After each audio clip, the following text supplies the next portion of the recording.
A convidada baiana perguntou ao pastor Ailton: e os irmãos do orixás, candomblé, espíritas, pessoas que têm outras religiões, vão para o mesmo caminho? Vão para o céu? Será salvo? Vamos ouvir o pastor respondendo. O candomblé. E eu queria saber que, assim, a salvação unicamente é por Jesus, ou seja, tirar da questão da ignorância, de que não o conhece, que Deus vai julgar de acordo com a sua luz.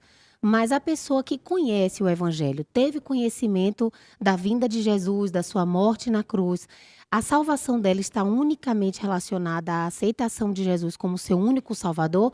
Ou existe a possibilidade dela, sim, acreditar em Jesus, como muitas outras religiões acreditam, mas o colocam num plano meio que secundário? Elas continuam adorando a outros deuses, praticando outras doutrinas e ainda assim vão ser salvas? É um pouco complicado assim para entender.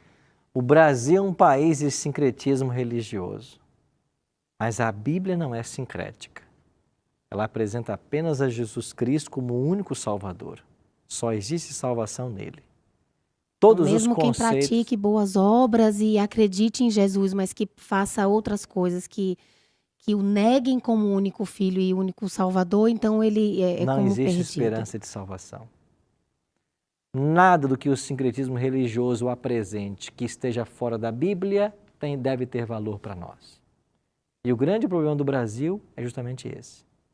A gente tem uma cultura religiosa totalmente extra-bíblica. É uma cultura extra-bíblica.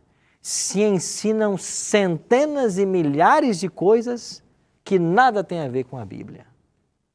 Com todo respeito a vocês, com todo respeito a você, telespectador, em nome da verdade da Bíblia, o que tem que ser dito aqui é o seguinte: não importa quem você seja, não importa o seu credo, a sua fé e a sua religião.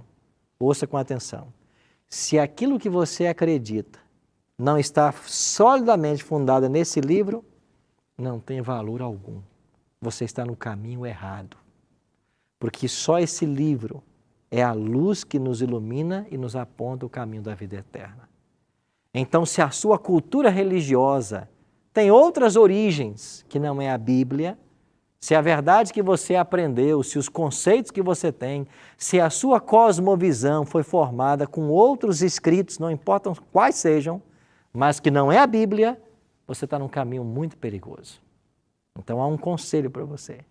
Volta para a Bíblia e deixa que a Bíblia seja a única norma na sua vida. Se você não fizer isso, você corre risco de perder a sua vida eterna. Daniele, essa é a grande verdade. O Brasil tem uma cultura religiosa extra-bíblica e que biblicamente não tem nenhum valor. Nós devíamos, então, abrir mão de tudo isso, nos despirmos de todos esses conceitos e perguntar apenas para a Bíblia assim: o que é a verdade? Qual é o caminho da salvação? E ela vai responder. Adonai? Pastor, eu aprendi que quando uma pessoa morre, alguém morre, né? Se ela morre no bem, fazendo o bem, sendo uma boa pessoa, vai para o céu. Ou, se ela é má, uma pessoa má, ou ela vai direto para o inferno, né? Ou ela passa um tempinho no purgatório, né? Para se purificar, vamos dizer assim. O purgatório, ele tem alguma base bíblica, pastor? Ele é citado na Bíblia? É dito alguma coisa sobre ele? A teoria do purgatório que existe hoje, essas três dimensões, céu, terra e inferno, elas provêm muito mais da alegoria do que da Bíblia. A Bíblia não tem menção ao purgatório. Essa palavra não existe na Bíblia. Mas você vai encontrar esse conceito, por exemplo, na obra A Divina Comédia de Dante Alighieri. Ele vai falar sobre esses três níveis. Então você hoje tem dentro da religião muito da filosofia, muito da tradição e pouco da Bíblia. É o que eu disse para Daniele. Essa cultura extra-bíblica. Uma cultura religiosa extra-bíblica. Se você faz o bem e vai para o céu, você está ensinando salvação pelas obras? A Bíblia não ensina isso. A Bíblia só ensina que o pecador só se salva por exercer fé no Cristo. Porque só Cristo viveu uma vida sem pecado. Só Ele nunca pecou. E quando Ele morre sem nunca ter pecado, Ele morre uma morte que Ele não merecia. E por que Ele morreu?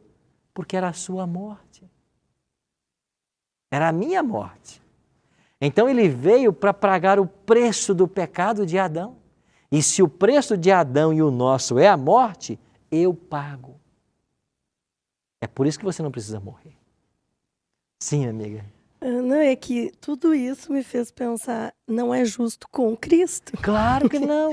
Então, não entendi. Não é justo com Ele. Mas aí que está, o Evangelho é isso. Isso é a graça.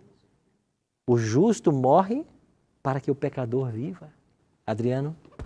Na Bíblia tem um versículo que diz que no final dos tempos surgirão falsos profetas, avarentos, amantes de si mesmos e por aí vai. Podemos afirmar que já estamos nessa época? Claro. E quem é o falso profeta?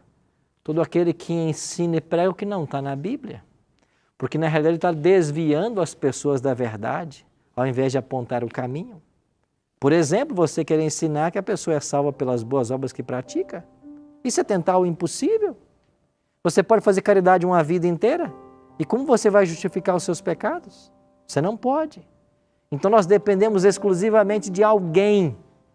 E esse alguém já fez por você e por mim o que precisava. O que ele fez? Ele viveu uma vida sem pecado.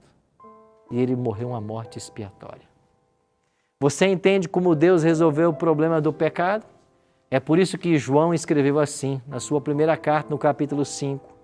E o testemunho é este, que Deus nos deu a vida eterna. E esta vida eterna está em quem? No seu Filho. E no verso 12, aquele que tem o Filho tem a vida. Aquele que não tem o Filho de Deus, não tem a vida. É claro o Evangelho. E qual é a proposta do Evangelho?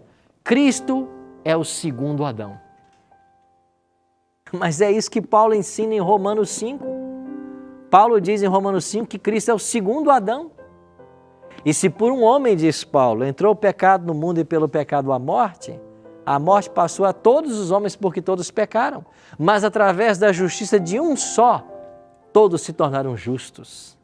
Então Adão falhou, Cristo venceu. Adão nos condenou à morte eterna. Cristo nos deu uma segunda chance de salvação. Não há salvação fora de Jesus Cristo. É por isso que Atos 4, 11, 12 diz: abaixo do céu, nenhum outro nome foi dado entre os homens, pelo qual importa que nós sejamos salvos.